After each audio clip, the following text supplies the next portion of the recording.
Hello, and welcome to Khyber Shards, a 5th edition actual play show set in the Eberron campaign world. It's Friday, so we have a KSA. This will be our last KSA before Christmas. Next week, we won't have one, due to the week of Christmas, and I'll be traveling, and everyone will have family in town. We're just taking a week off on KSA. There will be a regular Khyber Shards this Monday, however. So today I am on my own, and I'm going to be discussing the adventure that we just had. I would say that we just finished, but that's a yes and a no thing, obviously, if you've seen the most recent episode. In the yes sense, it's that we have finished the published adventure that this was based on, and that's this one here, Whispers of the Vampire's Blade, by David Noonan, from the 3rd edition of D&D. This is the first Eberron adventure I bought. When I had first discovered Eberron, we had discovered Eberron when we started 4th edition, me and Eric. And we'd begun playing kind of loosely in Eberron, but we didn't really know anything about the world. We had the map, and we were kind of making things up as we went along. And then my half-price books near my house had a bunch of the old 3rd edition source material. And so I bought Sharn City of Towers and this adventure and a couple of other books and started reading them and really, really got into the setting. And so wanted to insert this adventure into our campaign. And so this adventure was really where me and Eric's campaign started to really take on an Eberron flavor. So I wanted to talk a little bit about the process of adapting this adventure. In terms of adapting it for 5th edition, that was actually really easy because the work was done for me. All of the published Eberron adventures, I think all, have been adapted for 5th edition by creators on the Dungeon Masters Guild. So I bought the adaptation there, which had updated stat blocks for all of the NPCs and monsters in the adventure, and rules for adapting the various skill challenges and things like that to 5th edition, and as well as some advice on ways to rearrange the adventure if you needed to, ways to make it a little more connected to some of the other adventures that it was theoretically attached to in the old edition.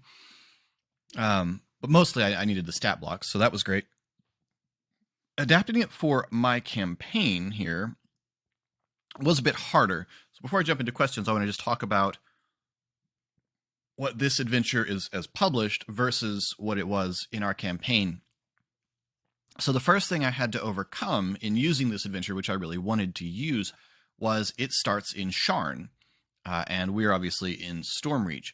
The way that this adventure begins is that the heroes get a cryptic note asking them to meet somewhere, and they are met there by a high-ranking officer in the King's Dark Lanterns, the Brellish Secret Service, essentially. They're CIA. And he then puts them through a little test of their combat skills by having them fight some panthers in this greenhouse that he's got on top of one of the towers. And assuming they pass, he informs them that a Dark Lantern has gone rogue, one Lucan Stellos, who has stolen a powerful Carnathi artifact, the Soul Blade, and during the theft has displayed some of the abilities of a vampire himself. And so the players know from the outset that Lucan is a vampire. They know about his sister's involvement. Her name in the published adventure is Grilsha. I didn't want to say Grilsha a whole bunch of times, and so I changed her name to Mina, which is a character from Dracula, so that, was an amusing thing, mostly in my head. So that's how it begins. I knew I wanted to run this adventure a while back, which is why I introduced Lucan from the start. I introduced him a couple of times, give them a little bit of familiarity with him, attach his relationship to Thora, and have them help acquire the Soul Blade, introduce the Emerald Claw, introduce all the pieces ahead of time. That made it, I think, more pressing, especially once I made the Soul Blade a part of Ezri's ongoing storyline.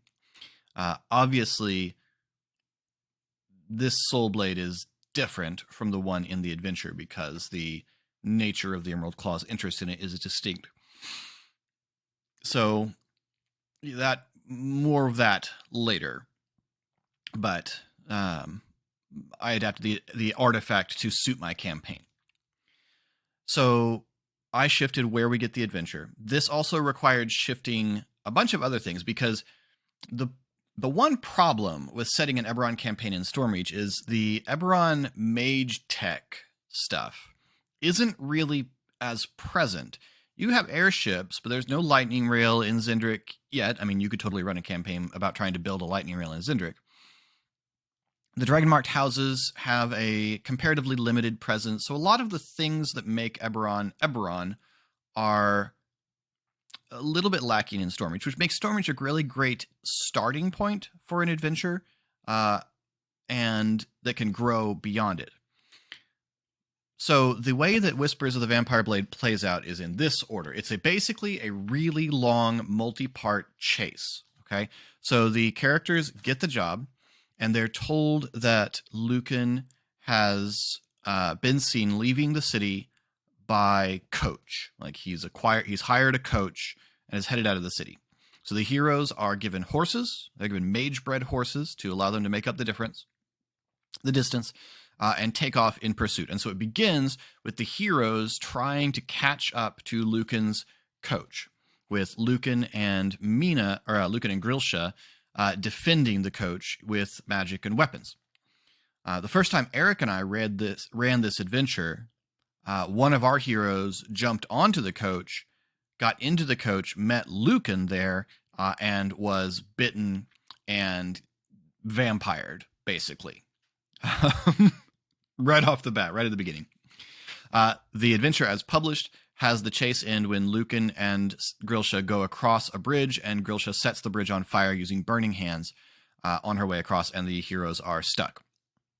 The heroes are able to then track Lucan into Trollenport, where they go to the Ondarian embassy and encounter the masquerade ball, as described in ours. In that sense, our adventure was roughly the same. So I simply skipped the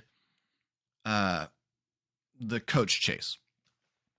I skipped the coach chase because obviously I need the adventure to end up on a lightning rail, and it can't do that on Stormreach, so I need them to get across. So instead, I introduce a small, less chase-like adventure where we go over to Three Barrel Cove and we meet Demise, and obviously we turn down Demise because she's obviously suspicious, and then Demise and some agents of the Emerald Claw try to ambush them and force them to tell them where they're going.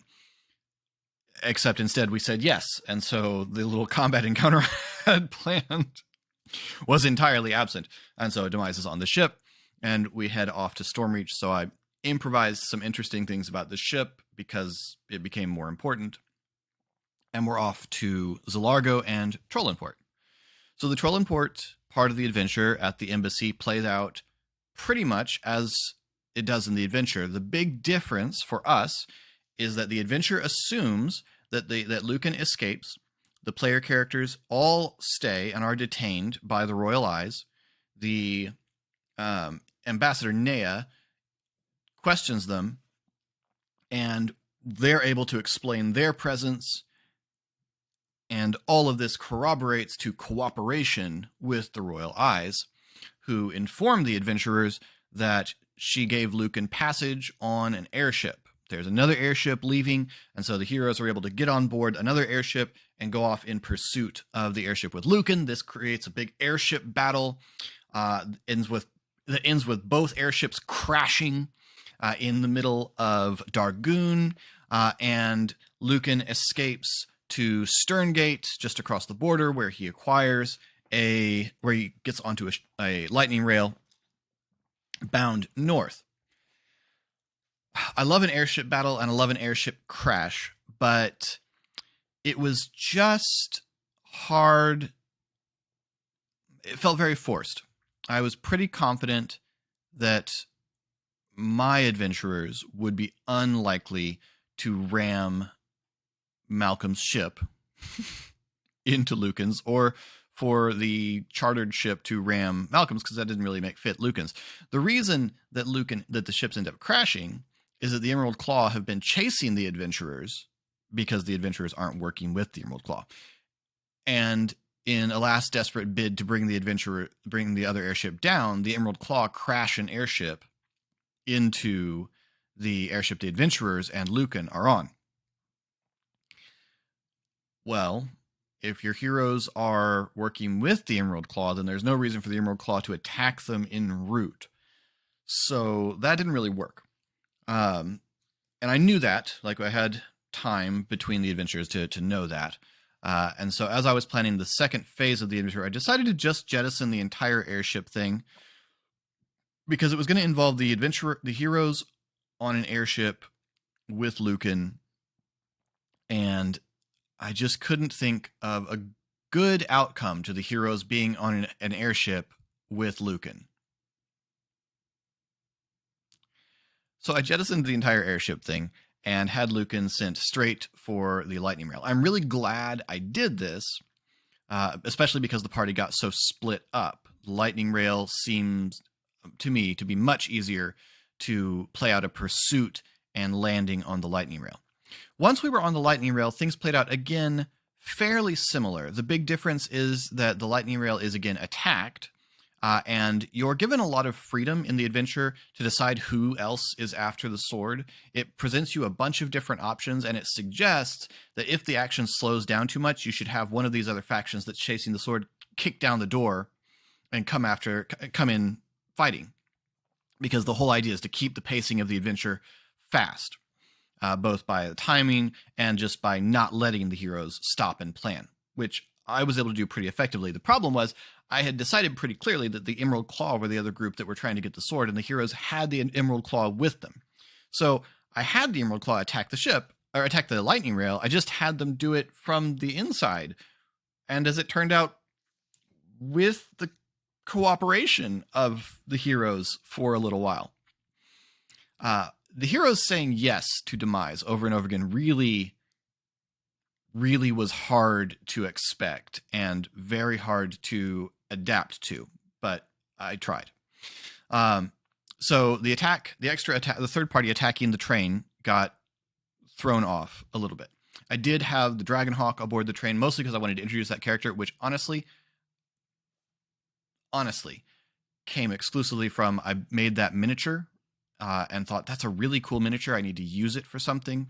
And so I decided that's the Dragonhawk and introduced them into the adventure. The Dragonhawk is an NPC from City of Stormreach, and I'm wildly adapting them into something very different in my campaign. So anyway, on the train, the expectation is that the train actually travels for about a day and a half before the party are expected to find Lucan. And I just find that really weird because the adventure is built on this breakneck pacing.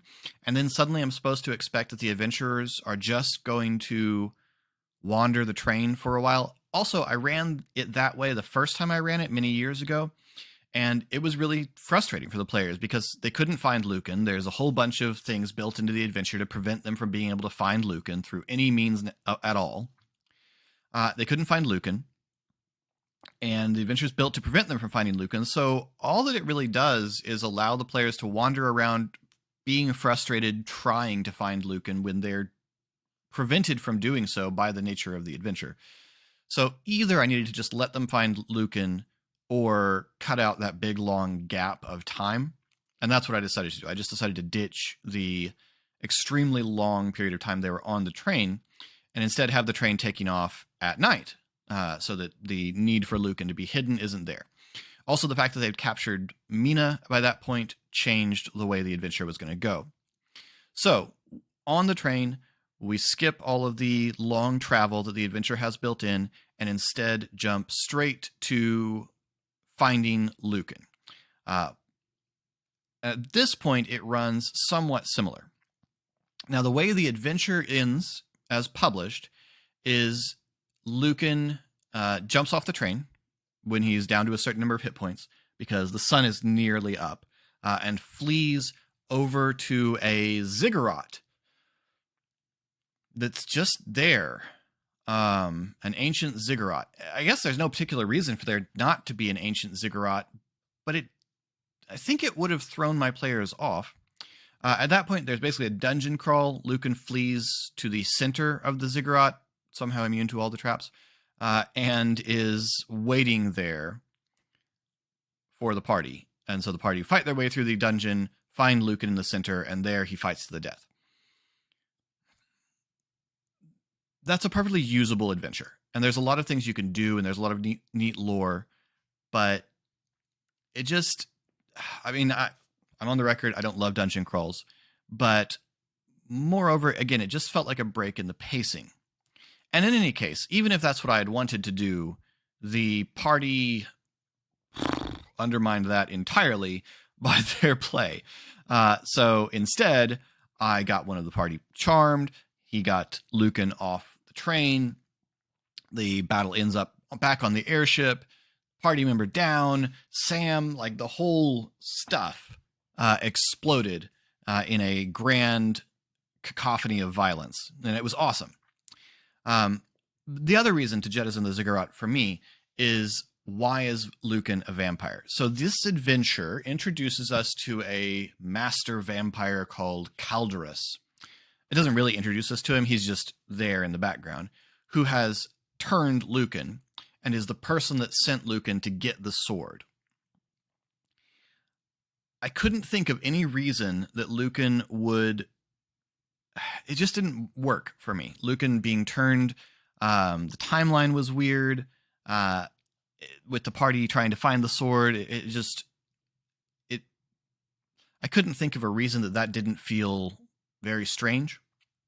And I didn't necessarily want to introduce another big, powerful, undead bad guy, because the party would absolutely have gone looking for him once they got the name somewhere in the adventure. So I adjusted it. Our soul blade does not have the soul of a ancient Karnathi warlord in it. It's got the soul. It's obviously come from the interior of Zindric, so it's obviously got an ancient elf's soul in it. And I decided that the thing that was making Lucan a vampire was a form of possession by the soul blade. By contact with the soul blade, he failed to save. He became charmed and sort of possessed by the spirit in the soul blade, which was then compelling his actions from that point on. And obviously, if you've seen the end of this episode, and if you haven't, stop now. If you've seen the end of this most recent episode, you know that that's also what happened to Ari. So that's roughly how the adventure is planned to go versus how the adventure goes. It's really well designed to control the chaos. I really didn't have to do a lot of work. I talked about this a little bit last time, about having a round by round layout of what happened at the party. I didn't have to create that. I just had to adjust it. That's in the adventure. In that section of the adventure, you have the round by round play up. It's actually every 15 minutes or something new happens. The play by play. There's the word. The play by play of what everyone at the party is doing. So it's really well designed for controlling its own chaos, even as it creates chaos. We didn't play through most of the adventure. I skipped a lot of things. We skipped 2 of the chases. We skipped the coach chase and the airship chase. I skipped the dungeon at the end. But the 2 big set pieces that I remember and that my players from that campaign still remember are the ballroom fight and the lightning rail fight. The rest of it is transitionary. You know, we get the job, the coach transitions us between the job and the ballroom. The airship transitions us between the ballroom and the lightning rail. And the lightning rail carries us to kind of an anticlimax in the ziggurat, I think. I think you could run it better, but the way it was written, I didn't find it super compelling. So that's how it's intended to go. It's intended to be a very straight line from job, coach, ballroom, airship, lightning rail, ziggurat. Always moving. My experience with it was immediately thrown off by the players saying yes to Demise. By taking Demise with them, they threw off my intention of having the Emerald Claw chasing and hounding them all along the way. Then when I introduced Demise's plan on the train and the players still went with it for a bit, not very long, but for a bit, I really had to crank it up and up and up and up and up to bring the Emerald Claw back into being adversarial, because that's one of the fun things about the fight, about the train fight, is it's multiple parts going at each other together. So that was really the biggest thing that flipped my plans upside down in terms of this adventure. Ari taking Lucan onto the airship was surprising, but in the end, it worked out okay. Obviously, Ari picked up the sword and is now charmed by it. That didn't happen, I think, in my campaign a long time ago. And that adds a wrinkle that's unexpected. I figured the players would be more cautious about it. I get Eric's decision because, it's on the ground. You don't know what's about to happen. Somebody grab it quick. I don't want Mina to grab it. I don't want Malcolm to grab it. Somebody needs to grab it fast. It just turns out that's a bad idea.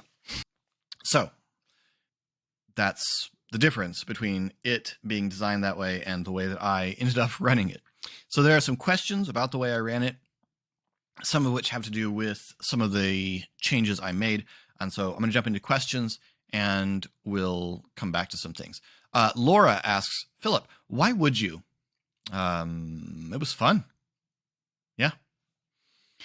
Emily, when Ari read the note from Thor to Nea, it was read as nonsense to him. I'm guessing due to a cipher or something. Yeah.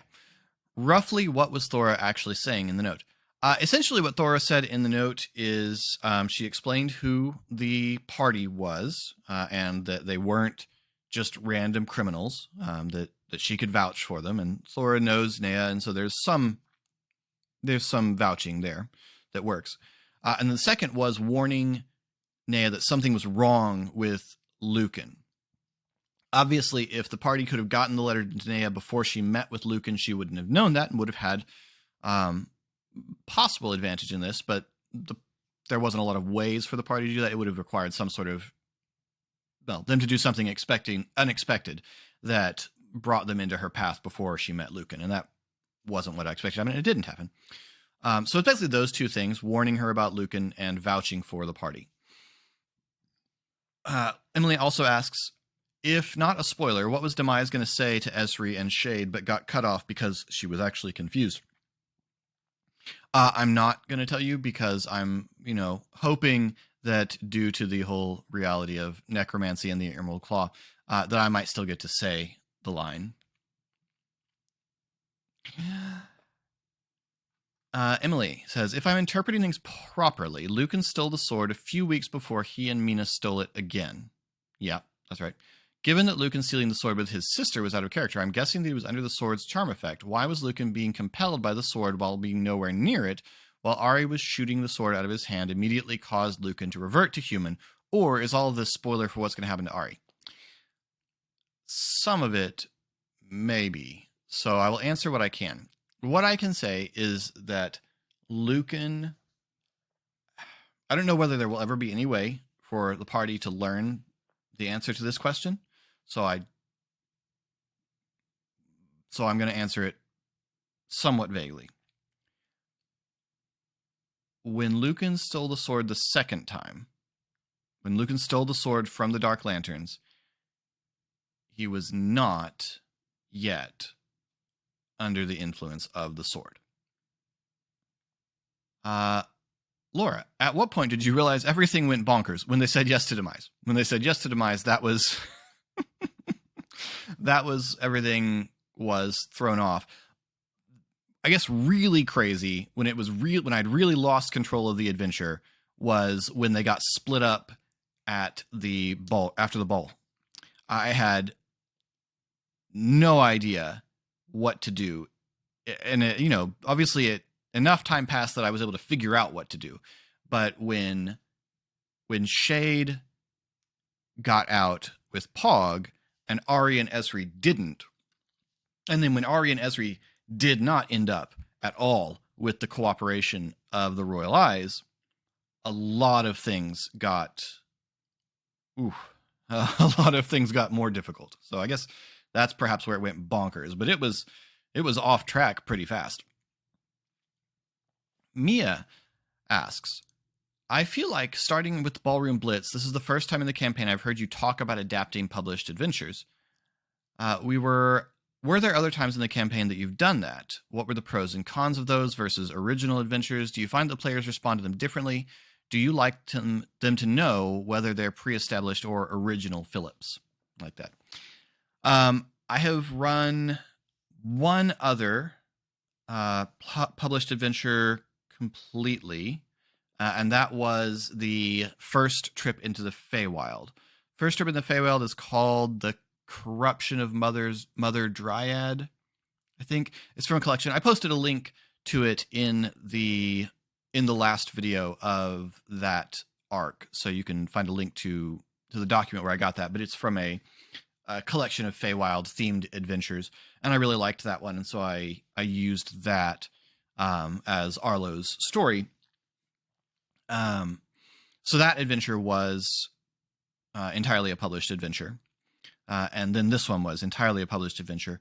I've used prompts, and so there's another kind of adventure that you can sometimes see called a plot point adventure, and that's where someone provides you with the basic outlines, like here are the big notes of the adventure, and I've used some of those before, and in fact I'm in the midst of using some of them spread out over the campaign. A few moments have been inspired by things that are read, like there's a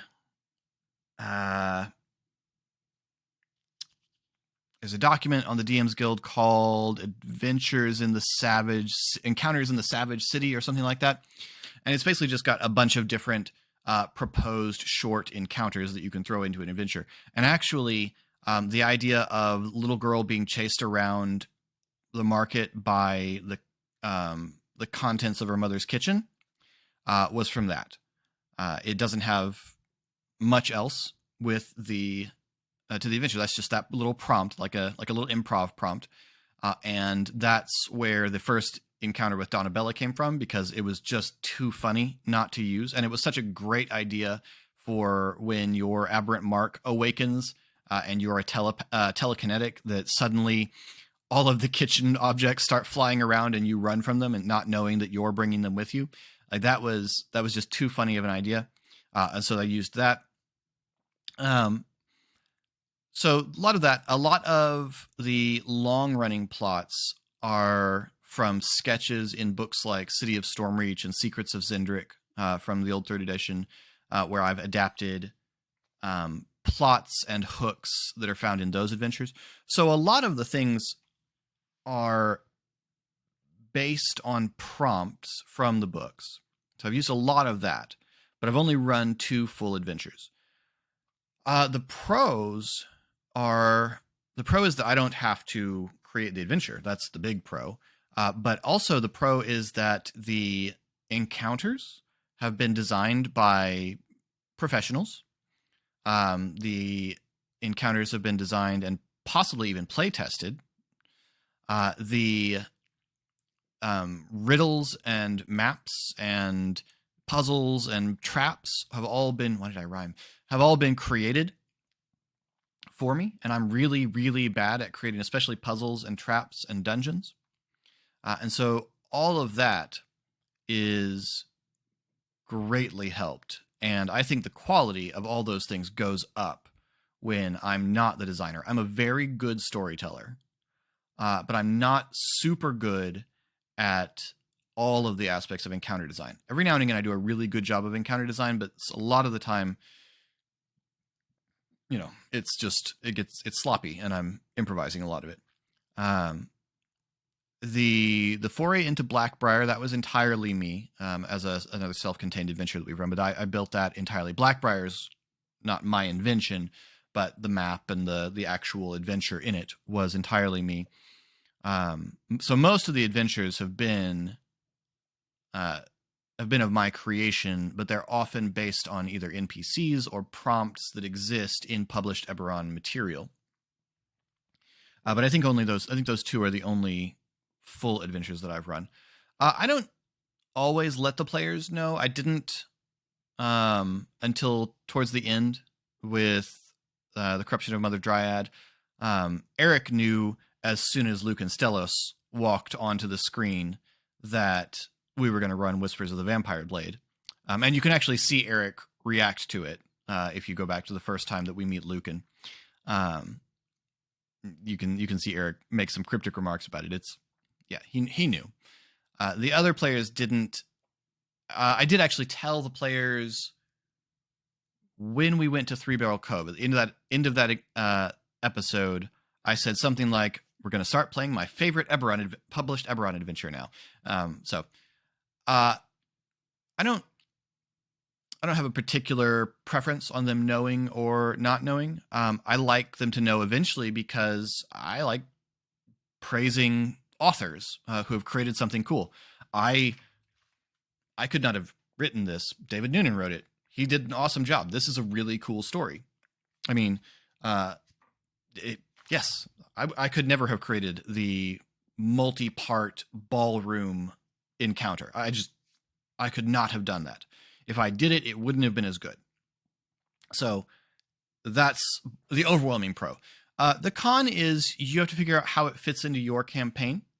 And that's not always easy or obvious. So that's the big con. That's not a huge con, I don't think, but that does require some work. And also, sometimes you don't like all parts of it, and you have to kind of adapt around pieces that you don't particularly enjoy or that you don't want to use. So the adaptation process is sometimes tricky, but not usually overly onerous. So if you can find good adventures and string them into your campaign, then I wholly recommend doing it, unless you just really love creating your own adventures, in which case, do you. Do I find the players respond to them differently? I don't know what everyone's favorite... Well, we did actually ask what everyone's favorite episode was.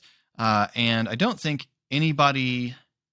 Well, yeah, R.A. said that this stuff we were just doing is his favorite episode. The encounter with River is probably one of my favorite episodes. And so players tend to notice that the pacing's good and the encounters are challenging and fun. Now, to that point, and not to toot my own horn, but the episodes that R.A. referred to specifically as his favorite were the ones you just saw, where everything's gone crazy off track and I'm just making it up as we go along. So, go me. But yes, the players do respond differently because the pacing is usually better designed than when I'm just inventing it along the way. Laura then asks, so you said you'd share more of Demise's backstory if it didn't come up. Is it time for more of Demise's backstory? Not yet. Darren asks, I love the way you let the players stretch their imaginations with their character sheets and then have them spend hit dice or letting them push. Thank you. How would you codify that for a new campaign, or if you were going to add this kind of thing to the next edition of D&D? Okay, so Darren almost certainly knows this, and some of you watching probably do as well. The idea of pushing I stole from Blades in the Dark. I really like the idea that you can, especially in a very heroic game like this, that you can exert additional effort to push yourself beyond what you can normally do, but at a cost. So I like the push mechanic. I think it's gone really, really well, and I think it's scaling better than I thought it would. I was a little worried about that, kind of talked about that at the beginning, but I think push has really scaled very well. So I like push, and I might incorporate it into a lot of my campaigns going forward. In terms of the stretching your abilities, I think there are two ways to do it. In hindsight, and probably going forward, I probably wouldn't have characters push in order to use their abilities in unusual ways. just because I have a specific use for push. You could certainly do it that way, and it is a nice, simple, and it's a very nice, simple mechanic. But I think the better option is hit dice. There are two ways to approach hit dice, and it depends on how punishing you want to be. If you want players to use their abilities off label a lot, if you want them to stretch what their character sheet can do or push things beyond what the mechanics strictly allow, if you want them to do that a lot, then I think just making them give up a hit die is a pretty good cost. Hit dice aren't really used for much. I mean, I realize they're used for healing, but I have always felt like hit dice should be used for more stuff. There's very few occasions where I, as a player, have actually run out of hit dice or even used enough of my hit dice to not be back to full hit dice the next morning. Healing is very available in this game. I have noticed that the players on Khyber Shards have been out of hit dice several times. And this is because one of the things I've done is I've allowed them to power their mark by spinning their hit dice. Now, when they power their mark to spin their hit die and now when they spin their hit dice to power their mark, they're taking damage. And I think that's good because the mark is supposed to be the aberrant mark is supposed to be harmful. It is supposed to be dangerous. So I like that. And it even true marks, warm and get painful if pushed too far. So I like the idea of the damage involved in that. But that is a little bit wibbly wobbly in terms of rules. So if I was going to create a rule, I would create the rule like this. You can spend a hit die to use an expended ability, again, like a dragon mark. You can use a hit die to use an ability in a creative way that it's not strictly meant to be used for. I would let you spend a hit die to recover spell slots. I'd probably require you to spend hit dice equal to the level of the spell slot you want to reacquire. Yeah, I would say those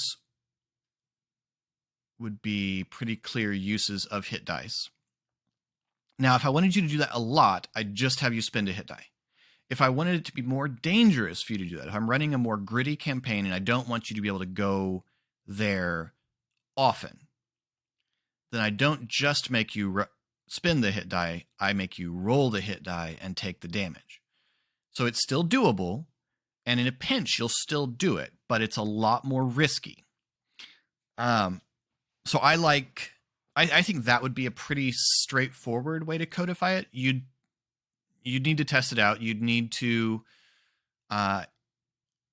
think about what other abilities you could recharge with it, and whether you would need to charge multiple hit dice to recharge some abilities. You could probably make a simple calculation of saying you can recharge an ability that requires a short rest by spending 1 hit die, 2 hit dice, or 3 hit dice for an ability that requires a long rest. That might be dangerous, though. Recharging an ability that requires a long rest is pretty powerful. And so I would be reluctant to take it all the way out to that. Recharging a short rest, I feel okay about, but recharging an ability that requires a long rest, that's very powerful. You just got to recognize if you were going to do that, that would be very powerful. So I guess if I was going to design it as a rule in, I was about to say 5.5, but 1 D&D, which is definitely not 5.5. If I was going to design it as a rule in the new edition of D&D, unfortunately, I don't think this as a rule could ever make it into a D&D book because it requires you as a designer to say to the dungeon master, if your player wants to use an ability in a way that is not strictly how the ability is meant to be used, you must decide, is it reasonable? And then charge them one or more hit dice according to how much of a stretch you think it is to use the ability. And there's just too much you decide in there for Dungeons and Dragons. Other systems are more comfortable with that. Dungeons and Dragons has always set itself out, and I'm not saying this is necessarily bad. This is the path that Dungeons and Dragons has chosen to take. Dungeons and Dragons has always set itself as a clearly defined rules game, whereas other settings are more willing to be fluid with the rules. So I think it would be hard to codify it in a strict way. If you wanted to codify it in a strict way, you just have to you would unfortunately just have to drop the if the players want to use their abilities off label.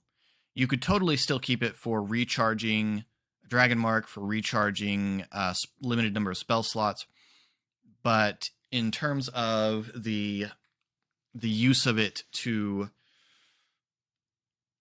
take an ability and use it in a way that it's not meant to be used, unfortunately, there's no way to codify that. You would have to.